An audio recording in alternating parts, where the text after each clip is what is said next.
Hannah Ellerbrook, welcome to the Make Life Rich movement. Thank you so much for coming on. Of course. Thank you for having me. I love your last name. It's beautiful. Is that Oh, is that where Elevated Edits came from? Obsessed. yes. I Okay. think every business that I've had, I've used my last name in some way in it. I love it. That's branding for you. It's beautiful. Thank you. My Richies, you're in for a treat today. We are speaking with Instagram. Well, I know her from Instagram. I'm going to call her Instagram fame for the design I know you have seen and you have envied when you saw it in your favorite creators' reels. Hannah is behind some of the larger Instagram educators, Shailene and Brock Johnson. You've created some of their reels and some of their YouTube videos. They're so eye catching and engaging and just perfect. And it led me to wanting to speak with her today. So she is coming on to spill all of her tips and tricks to get the most beautiful, high quality, binge worthy content you can get your little mitts on. And you're going to learn how to do it yourself. And then we're going to follow this up by you purchasing her course, which is going, is it already live or it's going live? It is live, yes. And right now we're Yay! on special, yeah. So, Yay! Okay, so they'll be hearing this very soon, 24 hours after us speaking. So, guys, the sale will still be up, and you're going to click the link in the show notes to go get it. So, Hannah, thank you so much for coming to the show. I'm really excited to learn from you today, personally, myself. I'm super excited to be here and you've been like so welcoming. Like I'm really excited to chat with you. Yay! Okay, so we discussed strategy and just like personal life and kind of just growing and evolving. So, I love to always start off kind of just asking everyone where they think it all started for them. Most people I speak with were entrepreneurs in their youth, or they certainly had like that vibe about them. So, where do you think entrepreneurship started for you? Let me tell you, I don't really know where this all started for me.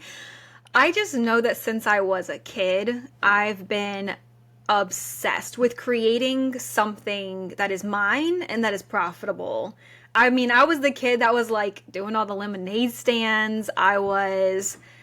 I think in like fourth grade, I was making like duct tape purses and like sewing pillows for people. By the time I was in high school, I had started like a headband business. And then it just kind of evolved from there. I've been a very like passionate person about a lot of things. I wanted to be a fashion designer at one point. And so I've dabbled in so many different industries trying to figure out like where do I belong? Where's my space? And what am I really good at? And how can I help people?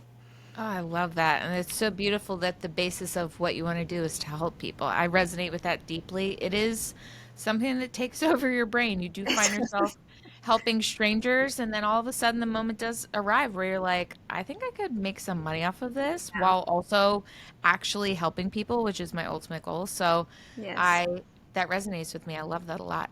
Where do you think that well, actually, let me take a step back. So your first bouts of real entrepreneurship were as a fitness trainer, and you kind of had dove into fitness training for yourself after a young divorce. So tell us about that time in your life, how that kind of helped you, and what led you to kind of want to take that into the entrepreneurial realm.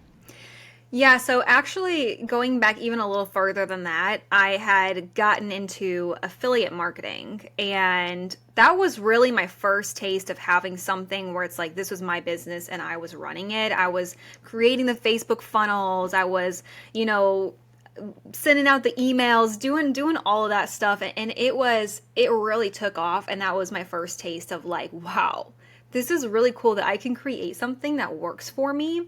And Mhm. so I've always been like, I need that. I need a business, I need a system, I need a structure, I need something that's going to work for me so that I can help people and so that I can make a living doing this.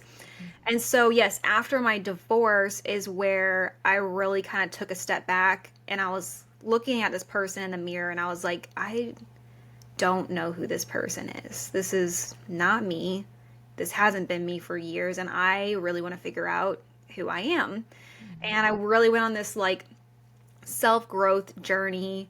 You know, I started going to the gym, started working out, I started feeling super empowered, and I was like, this is it. Like, I need to help other women to feel the same way that I'm feeling because I don't want any woman to feel the way that I ever felt before. And so that's really when I built that business up. And I started in a gym. And then after COVID hit is when I transitioned to being an online trainer. Cool. Love it. I do find that most high achievers, you're certainly a high achiever, come to this like almost like self slap in the face moment where they're like, "Come on, why are we doing this? Like we're better than this. What's out there? We're like we have to go find out. Like we can't just stay here. Like we need change. We need something to like stir Yes. the pot." And I Yes. love that that was like kind of where your brain was at. Do you get that like feeling often before like a level up in your personal growth?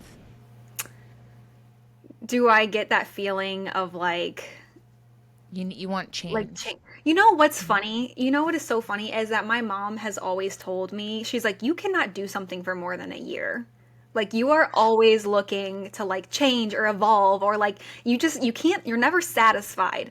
And I think that that's my life in a nutshell. I've always been like, what's the next thing? Because I feel like Yeah. when you set just one goal and then you reach it, it's like you've hit it, you've hit that peak now, and it's like what more is there, So I think it's great to like have these goals, but I think it always needs to be evolving so that you always Yeah. have something that you're working towards.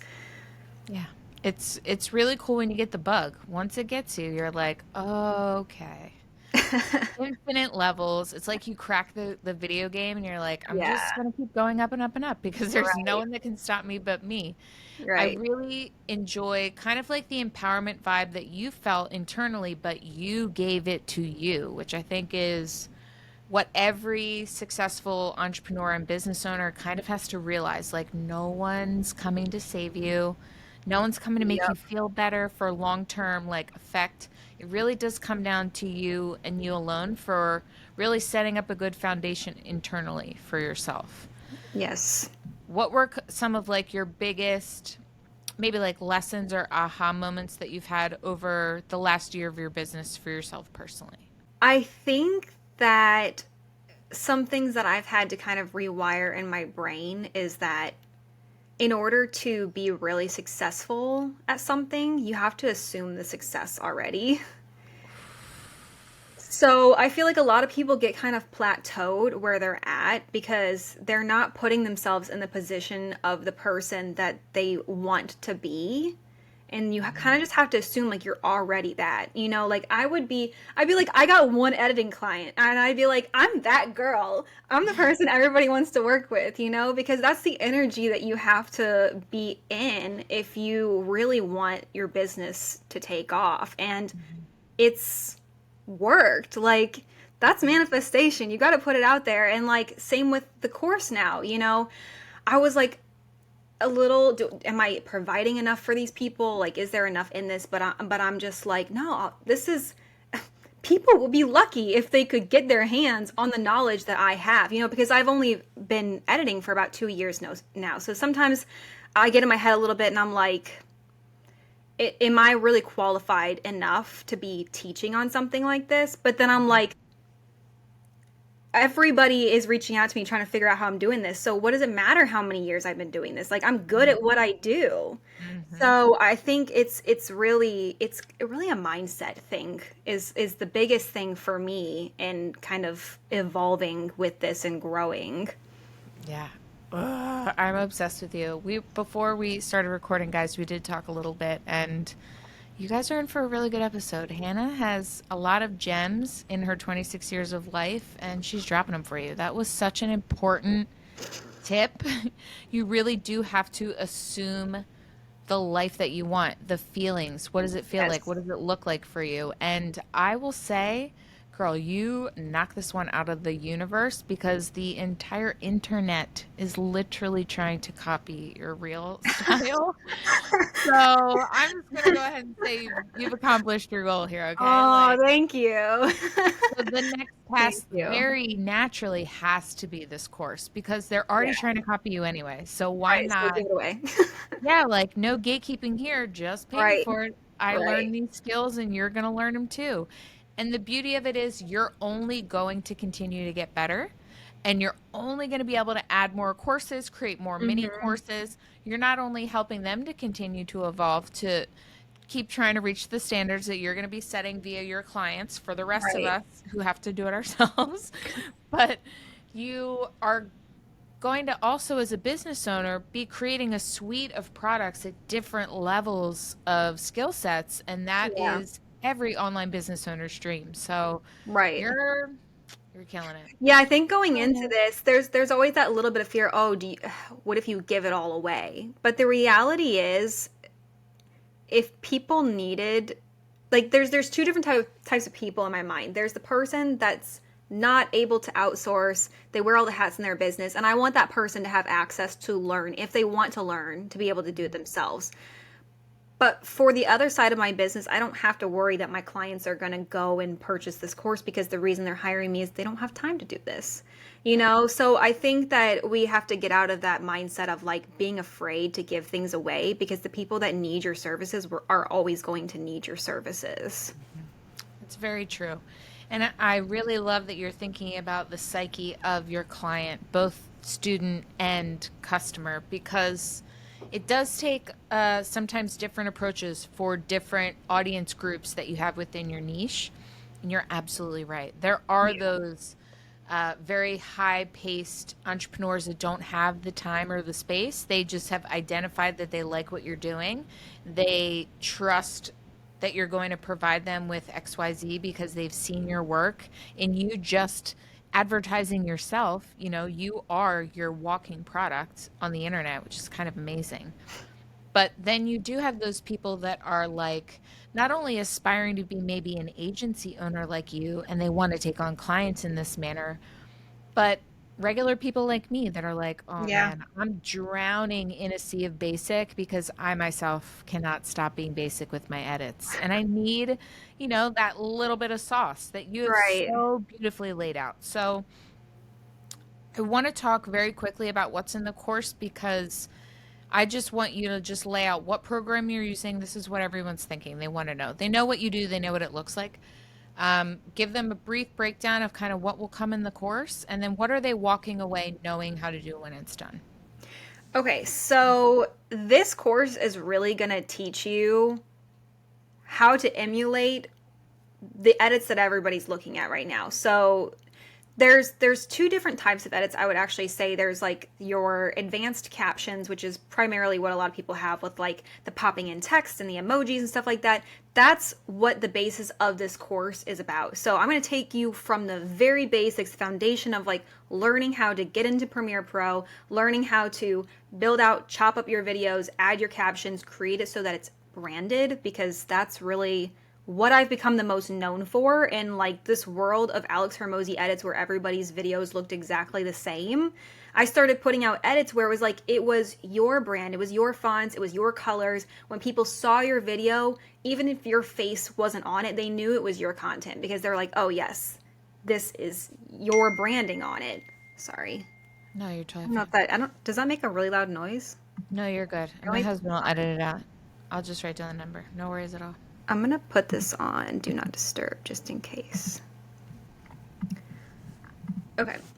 Um, where was I? I'm going to take you through adding the branded captions. I'm going to teach you all about like adding sound effects and exporting it and putting it out at the highest quality that you can. So really I'm going to take you from start to finish on how to do these edits, but that's not all that's going to be in this course.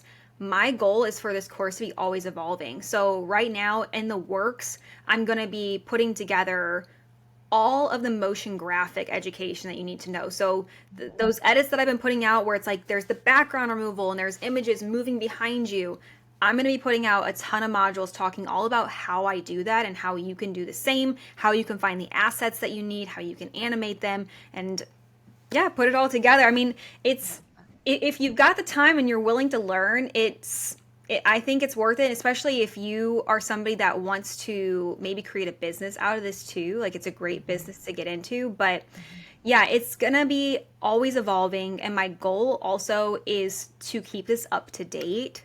So as new trends are coming out, because social media is always changing, it used to be the Alex Hermosi, now it's the motion graphics. So as things kind of change, I'll update it with how are we currently editing? and what do you need to know to stay up with these trends? That's very generous of you because, guys, for the price of this course, you could get a few videos done by Hannah herself, or you could learn how to do this. I will say, as a 14-year entrepreneur, I try to learn every single thing that I need for my business first, become okay at it before I even think about hiring it out to someone else. So if this is something that you absolutely have no time for and you'd rather hire Hannah to do it for you, by all means you can do that. There's a link in the show notes. You'll be able to connect with her. But I encourage you to look this scary dog in the face and like let's just figure it out, okay? I mean, if I could literally start with no education, I did not go to school for video or anything. If I can do it, you can do it. It's going to take a little bit of practice, but that's anything. For sure. For sure. And I think the cool thing about it is with repetition, you're only going to be encouraged by seeing how much better they look. And people are going to notice that you're doing something different. Yes. And that is what we're looking for here, guys, the engagement. Even the engagement of them saying, of your Aunt Sue being like, this looks beautiful, Peter. Like, great. That's engagement, guys. So eventually it will turn to that ideal audience. It's really picking up what you're putting down. But in the meantime, we're worried about learning the basics, like honing in on our branding and our aesthetics. So I would love to know, how do you plan out the production of a reel for your clients? How do I plan out the product? Oh, okay. So you mean so like once I like get the video, how do I decide? Mm-hmm. Man, that's kind of tricky. I Because don't that's know. why It's I'm kind of so like in love with your work. I'm like, how did you come there's up with no this? like there's no I'll be honest. There's no like specific this is exactly how it has to go. Now, if I'm just doing captions and stuff like that, there's more of a systematic way of approaching it. But if I'm doing like the motion graphics of things and kind of like animating the background, it's really kind of like a I get it and it's a feeling. I'm like, what Ooh. belongs here? What Mm-hmm. is gonna make this look the best? And sometimes I'm playing around with a lot of stuff. I'll put something there, I don't like the way this looks, I change it out for something Mm-hmm. else. And it really that's the fun thing about being a video editor is that it's very creative based. And I won't lie, sometimes I hit kind of some creative blocks and I'm like, I just can't think of what to do here. But but yeah, it really is like I get to like embrace this like fun creative energy and just kind of play around with different visuals Mm-hmm. until I get it right. I love that a lot. And I think your answer was beautiful and it was very marketing, branding based. It makes sense. You want to feel around with what feels right because we are looking to evoke emotions with this Yeah. content. The emotion is what leads to the sale. So that's the perfect answer. And that makes the most sense for someone like me who's relied very heavily on apps to make my stuff look cool. So that makes sense. It does. Yeah. For someone that's been making reels for a while and maybe for their business or just in general, they want to be an influencer, they like creating content. What is the one thing that you would suggest that they switch up first in their editing of their content? What one thing are you like so tired of seeing?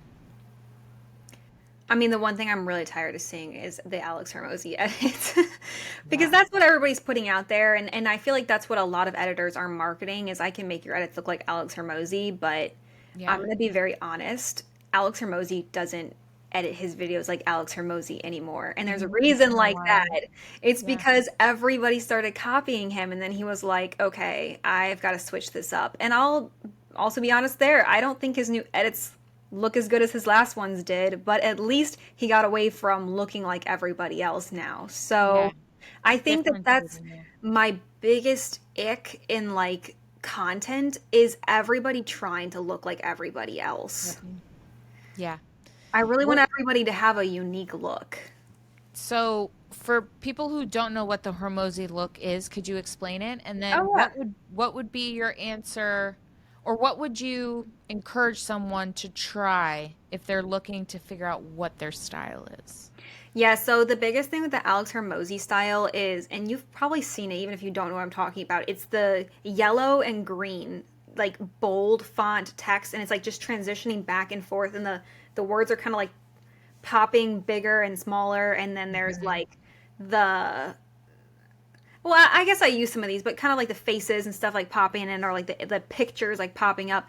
But for Mhm. me, primarily, it's the bold font with the yellow and green text that Mhm. everybody has, Mhm. and it kills me because somebody that went to school for marketing and is like really big in marketing, I'm like, why are we all choosing the same fonts and colors? I just feel Mhm. like if you want to stand out, at the very, very least, use your font and use your colors so that when people come to your account, it's all very cohesive. Because if you're also making like carousel posts and stuff like that where you're using your branding, well, then don't do an Alex Hermosi style edit for your reel. Keep it consistent across the whole page. Mhm. I think the one thing that is so interesting is that probably 6 to 8 months after Alex kind of became coined the Hormozy look, all of the editing apps started to provide Yes. templates. And I found that so interesting. And in the beginning, it was kind of like a game of cat and mouse of who could find the app update first, get the content out for like 30 reels, jam pack them, and then be like, all right, I got to switch to something else because everyone is using this template now. Yeah. Um, so I do find that become design is continually evolving. Very shortly now, the apps will be copying your distinct You think style, so? which I cannot wait for. I don't Absolutely. know if there is one distinct style. It's kind of it's You all have an over everybody's. essence. Oh. You have an essence. You can absolutely tell that you're kind of floated throughout everyone's branding. And the one thing I think for me that sticks out is that it's um the what has become popular that you like kind of were like, I'm good on that. For me, those types of edits were providing distraction views. I'm just Mm-hmm. watching because it's Yes. flash, bang, pop, new scene. Oh, now here's a random man in a tie and a button down sitting in a darkly lit office writing on a whiteboard. Up, there's Alex again. Yes. Like Oh my gosh. it was like ADD or like I love marijuana. I'd be too high. And then before I know it, I've watched this whole video that I didn't even need to look Yes. at. Oh my goodness. Yes. That right there is like, you know what? I love creating visuals for a video, but there is a max for me. I'm like, there is visually appealing, and then there is too much going on that I don't know what's happening anymore. Hmm. Because and I've had clients say that. Well, they'll be like, "Well, can't we do more? Can you make it look more like this?" And I'm like, "The example you sent me, I did not take home anything that they said because I was too busy watching all of the things that were happening." And Hmm. if your goal with your content is just to make people watch the video, then by all means, Yeah. go for it. But if you have a strategy to actually get people engaged, get people to buy from you, then you need people to actually listen to you. Yeah, and be able to process like what you're saying. Yes. That was the thing for me that I enjoyed about your content. I was like, "Oh, Brock switched it up." I remember the distinct moment where he started posting the content you were making Ah, over what he was doing before, yeah. and it was just it's for anyone that grew up in the 80s or the 90s, it is very reminiscent of learning tactics. The bright lettering that's clear, it's not obnoxious, it's not a weird font. It's just placing in front of your face in a way that you're like, okay, I'm learning. I'm like it our brain's almost trained to pay attention to the style that you have. And the other thing that always kind of comes through for me is that it's not getting in the way of the actual video of the person that we're watching. Yes. It's like that, like before social media was a thing, the only time you had to deal with subtitles was in a movie theater, and you were either the person that liked them or you were the person that Yeah. didn't.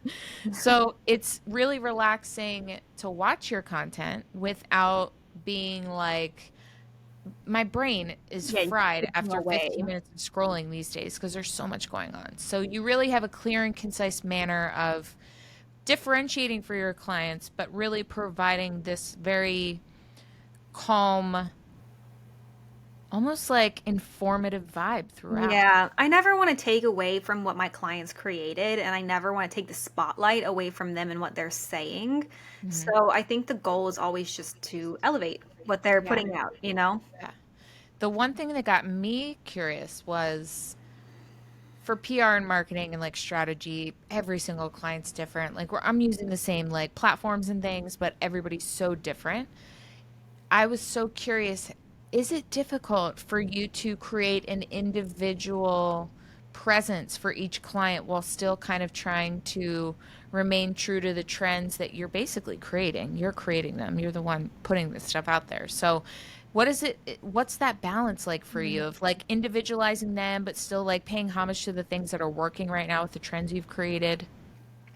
Yeah, I don't think it's actually that difficult because I have kind of nailed down my system for how I approach them. And then the biggest thing from there is taking into consideration their preferences. So if there's specific things that they want to go on in their videos, like if there's somebody that likes stock footage versus somebody that doesn't like stock footage, if there's somebody that likes the pop-ups versus don't like the pop-ups, including their branding in it, and then that's their unique look is a mix of my style, their preferences. And then we kind of, that's why I also, too, if anybody starts to work with me, I always start with a trial edit, is because that first edit is really our chance to work together on the vision of what everything else is going to look like going forward. So we get that one down, and then we're like, yep, this is it. We figured it out. This is what we're doing. And then, we put together packages, and that's how we get your style going. That's really smart. And I think for something I'm sure clients come in with a certain idea of what it is that they want based on what they've seen. And then, Hmm. they know they have an idea of what you're capable of, but there's no way to really know what you can do for them that works specifically for them and their brand and what they're doing. So I love that. That's a super smart business choice for you as an entrepreneur, just to also get the headache out of the way. Maybe it's, Yeah. you're never going to see eye to eye on the design, and at least this is, no harm, no foul. Right. At the end of it, it's like, you know what, if it's not a good fit, you don't, you're not happy with it, then, but I always, because that's the thing too, is like it's not just the edit, it's also my relationship, and I really value the relationships that I have with my clients, and I always want to make sure that we're a great match. And so that trial is really that opportunity for us to see like how we work together. Yeah, I love that. Okay, SEO and Reels. You'd like to say that it's not your content, it's your understanding of SEO. So, what are we getting wrong with SEO and our Reels? Please help us. Oh, now we're like going back to my social media manager days. Okay, so I think the biggest thing with the SEO, at least that we used to talk about a lot, was understanding like your keywords and understanding your keywords in your messaging, your keywords in your captions, as well as hashtags. I know a lot of people say hashtags don't work anymore, but definitely still use hashtags. You can still search hashtags.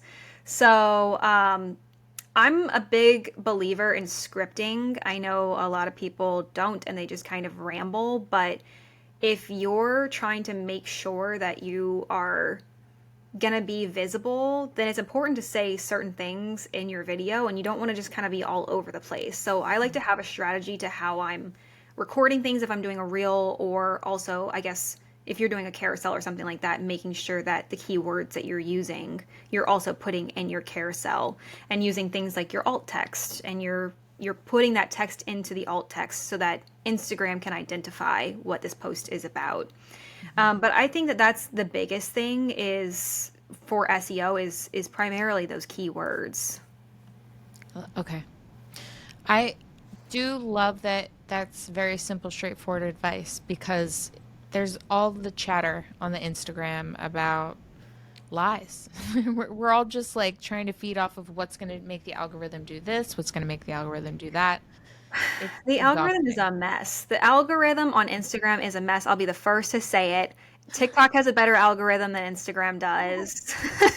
That's just True. the truth. You know what? I will get on TikTok and it will be showing me things that I was talking about, and I'm like, I ain't mad. I am not mad.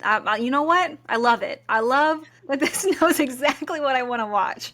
Yeah. Instagram is a little bit behind in their algorithm, and anybody that says that they truly understand what it takes to make something pop off does not have the secrets, because even Instagram doesn't know what the secrets are.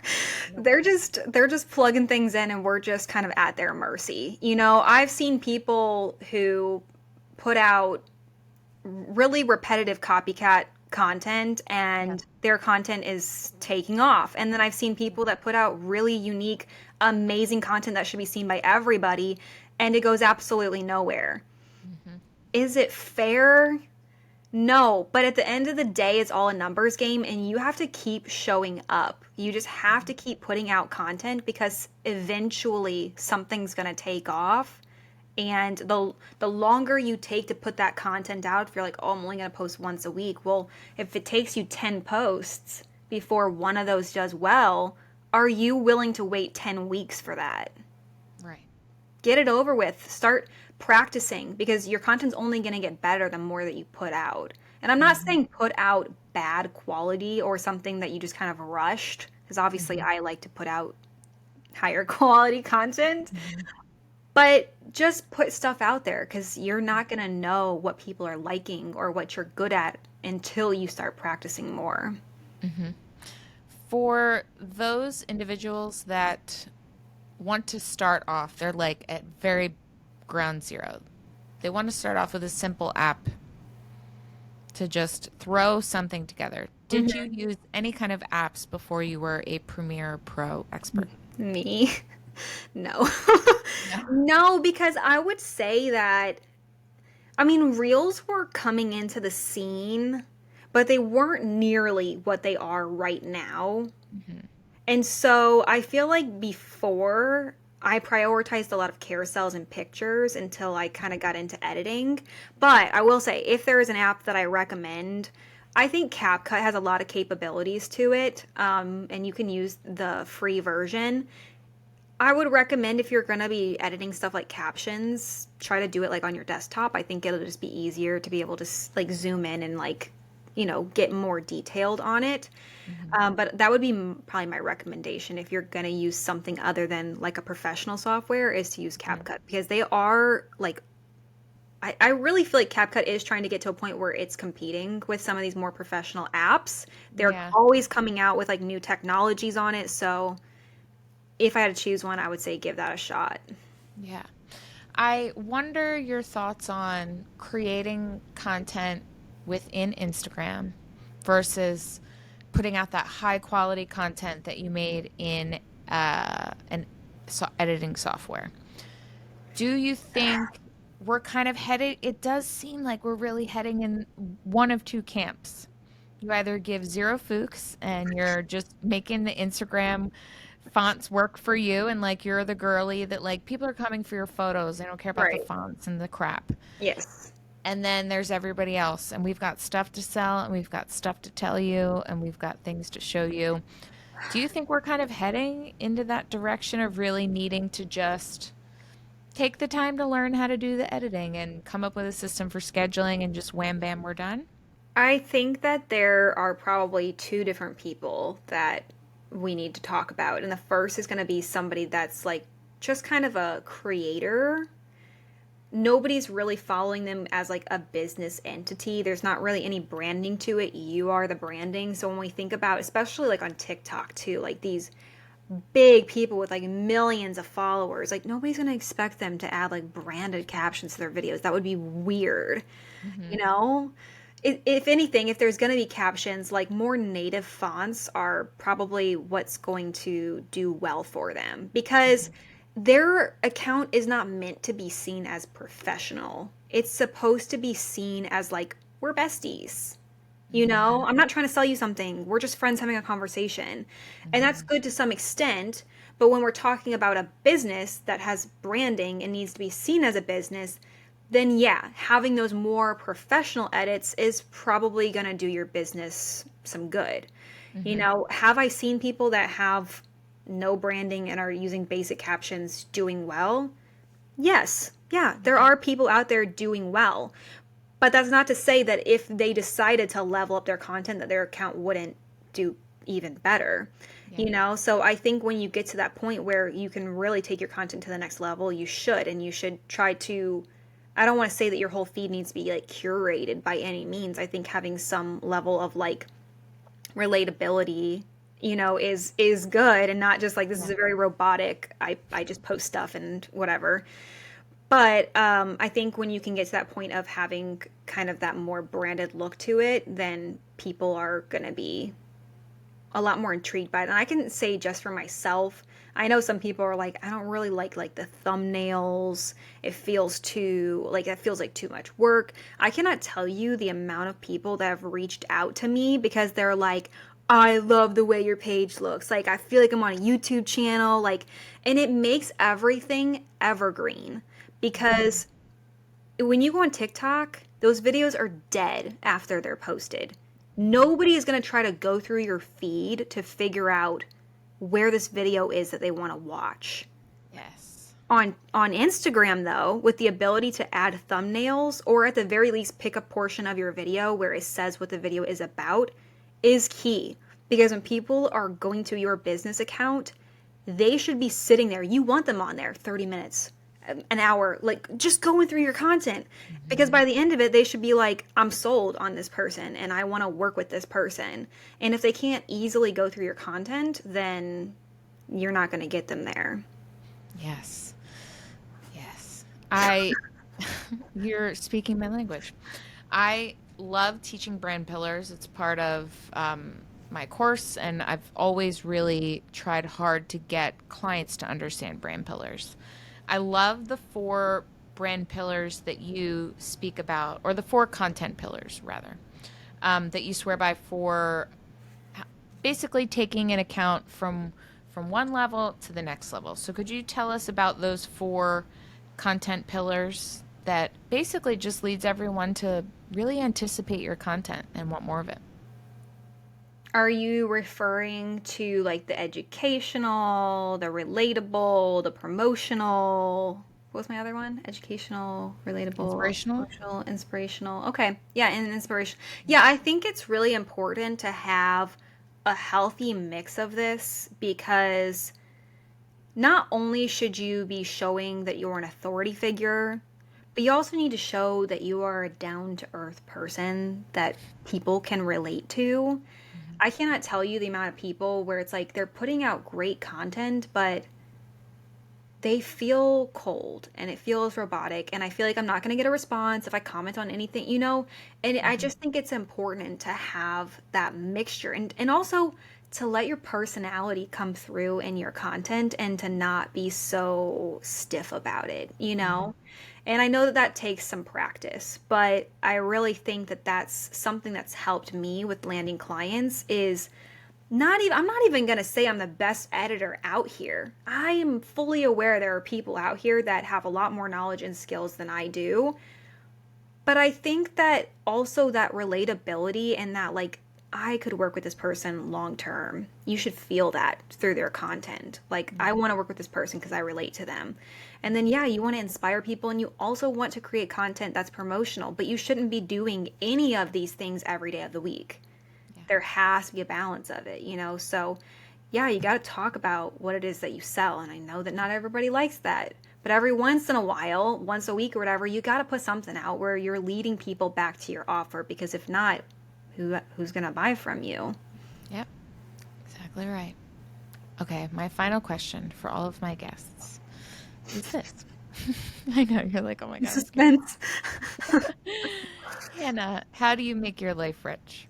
How do I make my life rich? That feels like a really like philosophical question. It can be. Like should I talk about man, I don't know. That's a good You can you question. can you can answer it however feels right. I think I make my life rich by doing the things that fulfill me and saying no to the things that don't, Ooh. and the clients that don't. Because I Mhm. think we all get really caught up in trying to satisfy everybody but ourselves. And I think the thing that's made my life the richest is when I've only said yes to the things that are going to help me, feel fulfilled and reach that next level, Mm-hmm. and kind of setting those boundaries. And when I started saying no and just focusing on what felt right, then everything started falling into place. Beautiful. I love it. Thank you so much for your time. Guys, you are in the presence of a future big time star. So if you're Oh, not following her, link in the bio. There is also a link for you to jump in and like enroll immediately. Get in this course. You can do it. You can do it. You're in thank great you. hands. Hannah's going to teach you Scary Premiere Pro, and it's going to be great, and you can do it. Okay. Hannah, thank you so much Yay. for your time. This was so great, and thank you for all the tips. Of course. It was great being here and it's great chatting with you. So, thank you so much.